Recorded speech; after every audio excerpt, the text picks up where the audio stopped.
Tekken 3 is an improvement from the previous installment, and this is actually one of my favorite video games of the PlayStation era.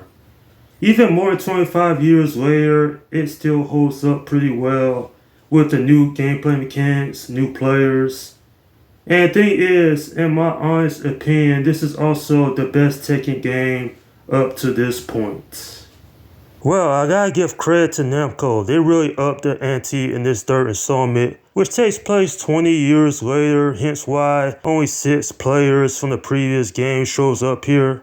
And the thing is that I remember playing this as a little kid and having such a fun time. And then, of course, the story, which I thought was interesting, which is something considering this game will come out later in the PlayStation's life. It was about over 3 years at this point. And the thing is that despite how old these gameplay mechanics are by today's standards, they definitely are still fun to say the least. The thing is that this one has gained a cult following in the years since its release. Overall, when it comes down to it, this one has stood the test of time. Many people are still playing this to this day. And it's just a great fighting game in its own right. I do like how this game does bring some new lore. An example of this is that some of the new players are children of the characters from the first 2 installments. There's Forrest Law, Julia Cash, Kuma 2, and then there's Jin Kazuma, who is the grandson of Hirachi and the son of Kasuya. Seriously, this family is so damn messed up. It was bad enough when Hirachi threw his son off the cliff twice, I might add, in the first 2 installments. But then to make matters worse, he throws his grandson out of a helicopter. I'm like, damn. Then he realized that wasn't going to kill him. Did he actually think that was going to work? That was not a great plan. But the true villain of this game is Ancient Ogre. Very tough boss. I went back and replayed this a couple of times. I have to say I had a difficulty with that boss every time just because, he's true ogre.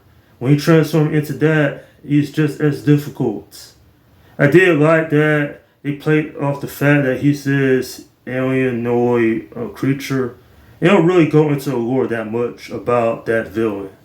But what I did like is all the new characters because this franchise desperately needed some new blood up to this point because while I did introduce new players in the previous game, it wasn't to a point where it felt different compared to the first game, Which actually brings me to one of my favorite characters, and that is Eddie Gordo. I do like his fighting British style, he's cool. Not much is known about the character in this installment, but his lore will be expanded upon going forward. Another aspect I like this game is that it brings in Tekken Force.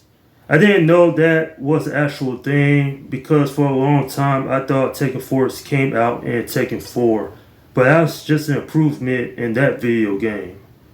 Still though, this game, it definitely holds up pretty well, at least when it comes to fighting. Graphics, they haven't aged all that well. The music is fantastic.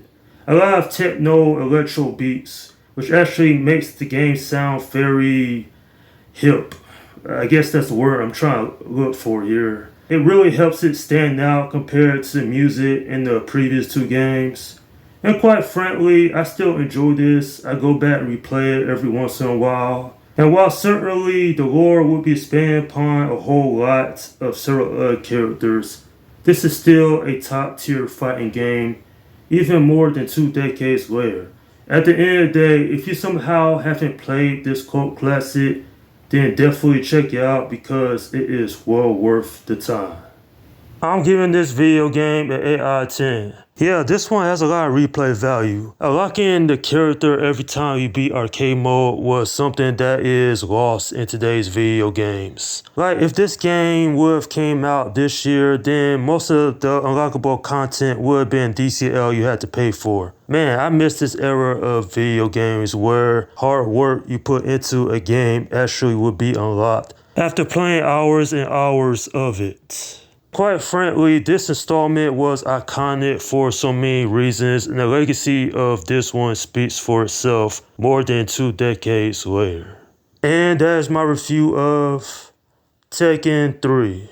Alright, leave your comments down below in the section and let me know what you think about this video game. Now, my review of Tekken 4, I don't know when I'll get around to it. Maybe it'll be sometime next year. Okay, this is Slum Guy 172 saying, peace out.